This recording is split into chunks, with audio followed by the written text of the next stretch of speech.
মাওলানা মামুনুল হক তিনি অনেক বড় বড় কথা বলছেন, এই বাজেট নিয়ে সরকারের পতন ঘটাবেন, অনেক কিছু ঘটাবেন, কিন্তু তিনি যে গাজীপুরে এক নারী শোয়া ধরা পড়লেন। তবে এগুলো নিয়ে সংসদে আলাপ আলোচনা না হয় ভালো। মাননীয় প্রধানমন্ত্রীকে, যিনি এই প্রসঙ্গটাকে স্টপ করার জন্য ইশারায় কি বলতে চান? আমি তো কি মুতাবিয়াতে এক্সপার্ট নাকি? আপনি বলেন।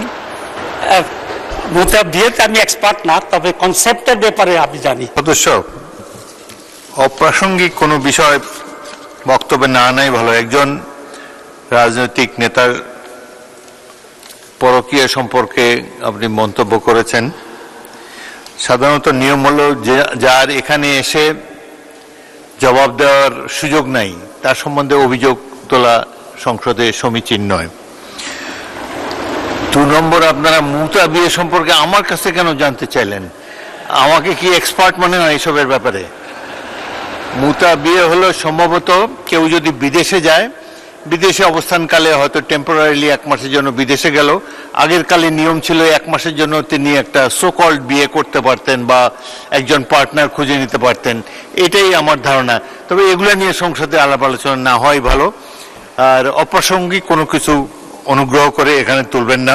মাওলানা মামুনুল হক তিনি অনেক বড় বড় কথা বলছেন, এই বাজেট নিয়ে সরকারের পতন ঘটাবেন, অনেক কিছু ঘটাবেন, কিন্তু তিনি যে গাজীপুরে এক নারী শোয়া ধরা পড়লেন মুদাবির নামে, আসলে সেটা কি ছিল আমি জানি না। ওই পাশ থেকে বলা হয়েছে যে এইগুলো ট্রেজারি বেঞ্চে যারা বসে তাদের অভ্যাস, তারা খায় বলে এগুলো এখনো রাখা হয়েছে।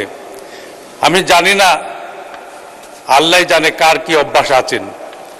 তবে আমি এতটুকু বলতে পারি, আপনারা বিগত দিনে শুনেছেন মুদাবিয়ার কথা শুনেনি। মুদাবিয়া কি জিনিসটি স্পিকার, আপনার কাছে আমি একটু জানতে চাই। মাওলানা মামুনুল হক তিনি অনেক বড় বড় কথা বলছেন, এই বাজেট নিয়ে সরকারের পতন ঘটাবেন, অনেক কিছু ঘটাবেন, কিন্তু তিনি যে গাজীপুরে এক নারী শোয়া ধরা পড়লেন মুদাবির নামে, আসলে সেটা কি ছিল আমি জানি না।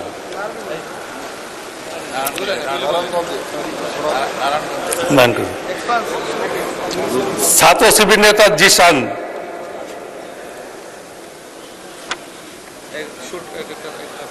যা এই ইতিহাস আপনারা জানেন। অন্তর্বর্তীকালীন সরকারের সময় আইন শৃঙ্খলার অনেক অবনতি হয়েছিল, অর্থনীতিতে তলাবিহীন যুদ্ধ হিসেবে পরিণত হয়েছিল। বর্তমান সরকারের বয়স মাত্র 4 মাস পার হয়েছে। এই 4 মাসের মধ্যেই এই সরকার আইন শৃঙ্খলার উন্নয়ন করেছেন, মানুষের জীবনযাত্রার মান বৃদ্ধি করেছেন। আমি বলে নিই তারপরে। মাননীয় সদস্য, অপ্রাসঙ্গিক কোনো বিষয় বক্তব্যে না আনাই ভালো। একজন রাজনৈতিক নেতার পরকীয়া সম্পর্কে আপনি মন্তব্য করেছেন। সাধারণত নিয়ম হলো যার এখানে এসে জবাব দেওয়ার সুযোগ নাই তার সম্বন্ধে অভিযোগ তোলা সংসদে সমীচীন নয়। 2 নম্বর, আপনারা মুতাবিয়া সম্পর্কে আমার কাছে কেন জানতে চাইলেন? আমাকে কি এক্সপার্ট মনে হয় এসবের ব্যাপারে?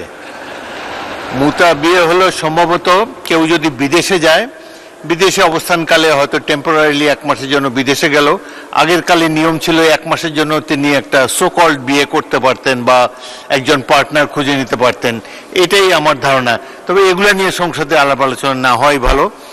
আর অপ্রাসঙ্গিক কোনো কিছু অনুগ্রহ করে এখানে তুলবেন না, এর কোনো দরকার নাই। মাননীয় উপনেতা, আপনি কি বলতে চান? আমি তো কি মুতাবিয়াতে এক্সপার্ট নাকি? আপনি বলেন।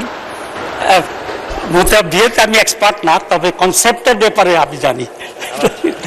প্রথম কথা হচ্ছে, মাননীয় স্পিকার আপনি খুব রাইটলি বলেছেন, যিনি এখানে উপস্থিত নাই তার ব্যাপারে এ ধরনের আলোচনা তো এখানে হওয়ার সমীচীন না। আমি আশা করি আর মামুনুল হক সাহেবের ব্যাপারে যে তথ্য দিয়েছে এটা একেবারেই ভুল তথ্য। উনি কোনো মুতাবিবাহ করেন নাই, গাজীপুরের কোনো জায়গায় এরকম কোনো ঘটনা ঘটে নাই। যেটা হ্যারেস করা হয়েছিল নারায়ণগঞ্জে, ওনাকে উনি বিয়ে করেছিলেন এবং এটা এখন এস্টাবলিশ আছে।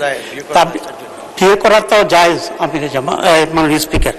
তা আমি চাইবো যে এটা আপনি এক্সপান্ড করবেন, পার্লামেন্টের রেকর্ডে এই ধরনের ভুল তথ্য এবং ভুল বক্তব্য থাকা উচিত হবে না। ধন্যবাদ মাননীয় স্পিকার। মাননীয় উপনেতা কি চিফ হুইপ বলবেন? বলেন।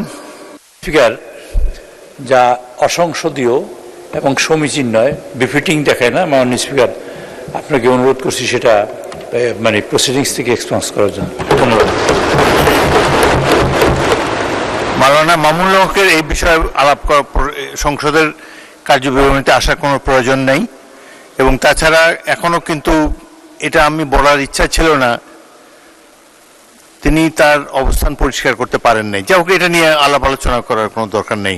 মুজিবুর রহমান সাহেব কি বলবেন এই সম্পর্কে? বলেন না কিছু। এটা একজন রাজনৈতিক নেতার জীবনের অন্ধকার অংশ, এখানে আলোচিত হোক এটা চাই না আমরা। এই বিষয়ে বলেন না, অন্য কোনো কিছু বলবেন? পয়েন্ট অফ অর্ডার বলুন। মাননীয় স্পিকার, ধন্যবাদ। আমি প্রথমত ধন্যবাদ জানাই মাননীয় প্রধানমন্ত্রীকে, যিনি এই প্রসঙ্গটাকে স্টপ করার জন্য ইশারায় মাননীয় সংসদ সদস্যকে নির্দেশ দিয়েছে। দ্বিতীয় যেটা, আপনার মন্তব্য এটা সঠিক। এক সময় ছিল মুতা বিয়ে করা যেত, কিন্তু পরবর্তীতে হারাম হয়ে গেছে, এটা নিষিদ্ধ, এখন করা যাবে না। এই কথাটা আপনি যোগ করে দিলে এটা সঠিক তথ্য থাকবে। না হলে এভাবে থাকলে মনে হবে যে বোধহয় এখনো কিছু করা যাবে। এটা আর করা যাবে না, এটা হারাম। ধন্যবাদ। ধন্যবাদ।